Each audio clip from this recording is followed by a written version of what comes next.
কে কোন দেশের, কে কোন জাতির, কোন ধর্মের অথবা কোন রাষ্ট্রে বসবাস করেন সেটা কোনো বিষয় নয়। আপনি যেই ধর্মেরই হোক না কেন, প্রত্যেকটা মানুষকে একদিন মৃত্যুর স্বাদ গ্রহণ করতে হবে। আপনি যদি পৃথিবীর এক কোনায়ও থাকেন তাহলেও আপনাকে মৃত্যুর স্বাদ গ্রহণ করতেই হবে। তো কলকাতার একজন অভিনেতা বেশ জনপ্রিয়তা পেয়েছিল পিয়ারে পিয়ারে একটা গানের মাধ্যমে। তো তার নাম হচ্ছে রাহুল অরুণোদয় বন্দ্যোপাধ্যায়। তো তিনি গতকালকে মনে হয় পানিতে ডুবে মারা যায়।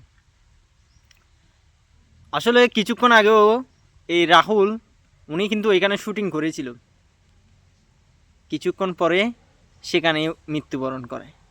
চিন্তা করেন যে মানুষটা কিছুক্ষণ আগেও এই পৃথিবীর অভিনেতা হয়ে অভিনয় করতেছে মানুষকে দেখানোর জন্য, সেই মানুষটাই ওইখানে মৃত্যুর স্বাদ গ্রহণ করে, মৃত্যুবরণ করে পানিতে পড়ে, পানিতে ডুবে। তার বিশেষ করে জনপ্রিয়তা পেয়েছিল একটা সিনেমা মনে হয়, যেটা পিয়ারে পিয়ারে একটা গান ছিল, ওই গানের সিনেমাটা।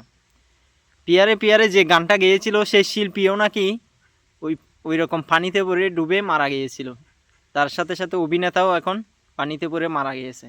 এখান থেকে একটা জিনিস বোঝা যায়, আপনি যেখানে থাকুন না কেন, আপনি যেই জায়গায় থাকুন না কেন, কিছুক্ষণ আগেও আপনি আমাদের এই পৃথিবীতে অভিনয় করতেছেন, কিছুক্ষণ পরে আপনি আর এই পৃথিবীতেই নেই।